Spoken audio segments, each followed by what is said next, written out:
I couldn't sleep. I kept seeing her in my mind, all the time, rushing, buzzing, undulating within my pores, seething unidentifiable noise in my brain, insane serpents of cynical sideways tyranny and shame. My whole life I knew it would come to this, the point at which I inevitably lost it. Control, hunger, powerful words to express myself. My voice was like a music box held underwater for to fancy some idealistic vision of the truth, yet hearing only murmuring, flickered tones and pulses of revolt, squandered by my own ears. I looked up, and I saw nothing but the brim of the underside of the ocean's skin, clear as day, yet still as impermeable as her eyes. I would see them in the pale wisps of the barren air, see 10 times the magnitude of any woman's eyes catching light in the window's air. I would see them in the morning gaze, into it like a wide-eyed creature approaching luminous tin cans. I tried desperately not to cut my thin layer on that exact and precious blade. I cried for nothing, yet for hours, thinking it would bring her back to me, bring her back up and into my embrace. I could feel her skin like off-white petals too delicate to touch without unworthiness seething down through my frame. A skeletal balance of pre-existing consciousness and determination towards detriment and decay. I defer myself rightly and seek no other cause, breathing in her beauty like a wildfire burning in my groin. Rocket ships ignite my fallible loins, purple and blue make red, and I am complete once more. If only for a moment I fall, I see and feel the embrace of one that once was wanting, needing, feeding, breeding my thought, kindling my transgressions, regressions, progressions, digressions, perceptions unknown even to me, though have I known them within. Undeniable forces all around me. I am not alone. Circumventions of the times, rhymes, and rhythms in my head. 1,000 million tiny little orbs of light, all collectively allowing me to precognate color and determine existence, while I simultaneously run amok among the leaves dancing to their petite affiliation, their heavy honored attachment, and therein their chastity to the soil. I eventually wipe the rain from my face, take heed and comfort in the elements of change and circumstance and cause and non-affected effects. There is no beast but me in this kingdom. I roam amongst men, I sail upon souls, I make wretched the dark and terrorize the day, still singular, sound, and calm. I call militia to sloth steps my slithering cowardice claims. I call vengeance to stout phrases my devil-laden palms manifest. I call tyranny to the small boy no longer furious inside me, taking care for nothing but his own. Alone, waking to her yet every dawn, every day.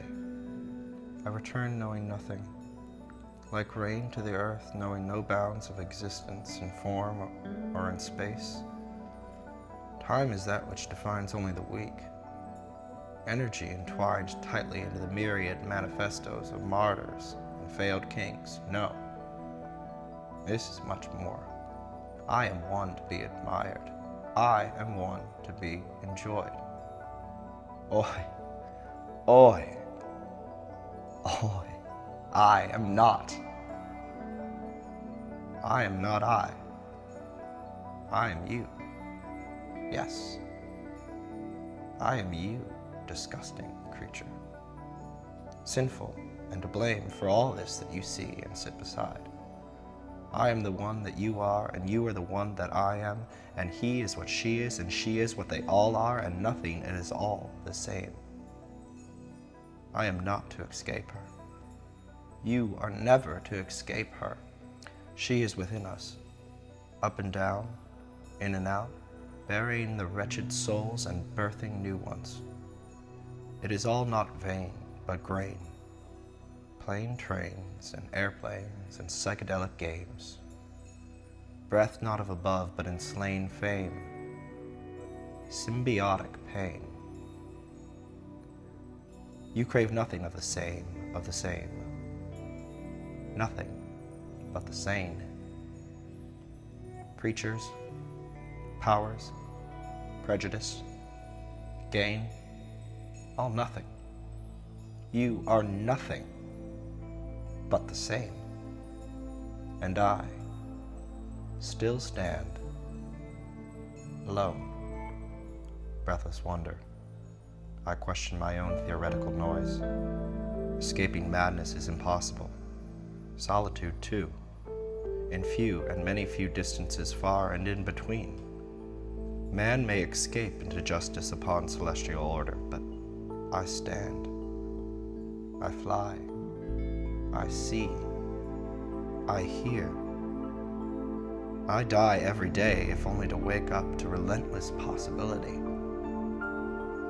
In the tides, in the winds, in the fields, in the rain, in the street, all on the roaring engine of time.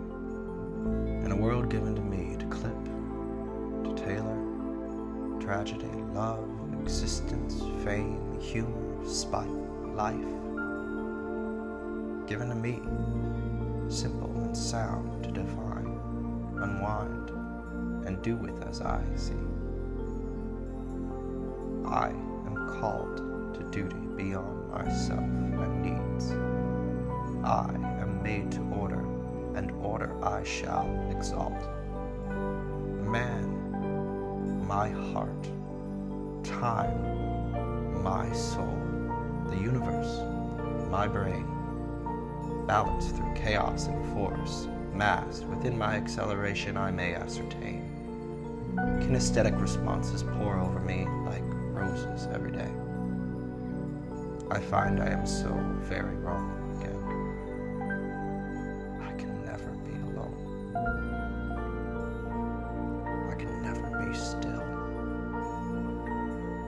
I will continue to dissolve, involved in incendiary wit and cause.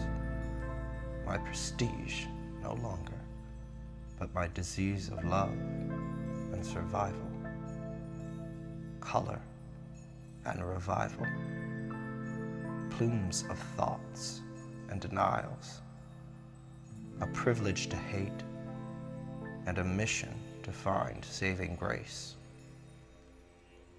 I am doomed to the womb of creation, bound at the hands of my fathers, kindled by curiosity and imagination.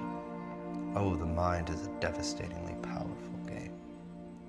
To speak not of the tides, but of the moon. To watch not which way the sails turn, but that way which turns the sails. To feel not the chill of the air or sea, but to enjoy the numb. To stand steady in groundlessness. When darkness passes over the evident, enjoy this. When disparaging words of doubt decide, hate this. When death is at the back heels of all, enjoy this too. For you know that this is more than death. You know this is more than your life. You are an effect on the next, who is the effect on the next and on the next. Until that sense of cycle, that breadth of breath is returned. For you will know when it's done so, and be glad. You need no reason to enjoy every hardship in life. You need not demand to distort what is realistically beautiful. You need not impersonate a fool to fool every such easy truth. I have done wicked things, cursed wicked people. I have made mistakes, misjudgments of men, bled, yes, but I looked past them. I looked past myself despite the painful self-sentencing of grief and guilt. I have died by lies, yes, but I have learned only one way to proceed. To take away darkness, you would go blind. To take away light, you would become naive.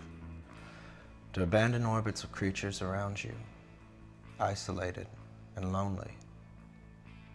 To accept all opinion, to heed every advice or fantasy, faceless and framed. To clear corporations and radio stations, silence. To leave residences and neighborhoods, chaos. To burn newspapers and sing to broken guitars, concupiscence. Then left to balance the jaws of the lion and the mouse, paradoxical irony. Go, build me your house for your playing dolls, of wooden pegs stolen from the knots in the wood of the tree turned the table within. The house you grew up. Rip down the wallpaper, the ceilings with self-imposed patterns cave to. Destroy your clothes, your jackets, handkerchiefs, and sheets. Make yourself a sail. Then lend me a light to the memoirs of your former text. Stay warm. Remember that you will always have time. For even at that moment, you still will not know such as truth. To take away any pain but denying its existence. To cast aside hesitation and welcome humiliation. To cast away fear by accepting its existence. To swallow any doubt with a glass of pride.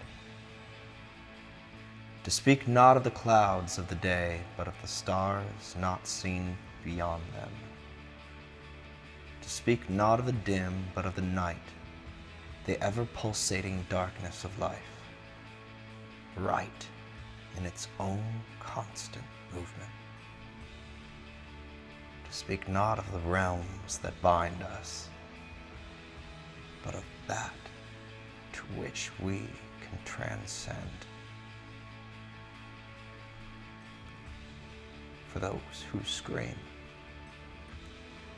for those who dream. The chances of being born are so slim, so keep warm, so keep warm.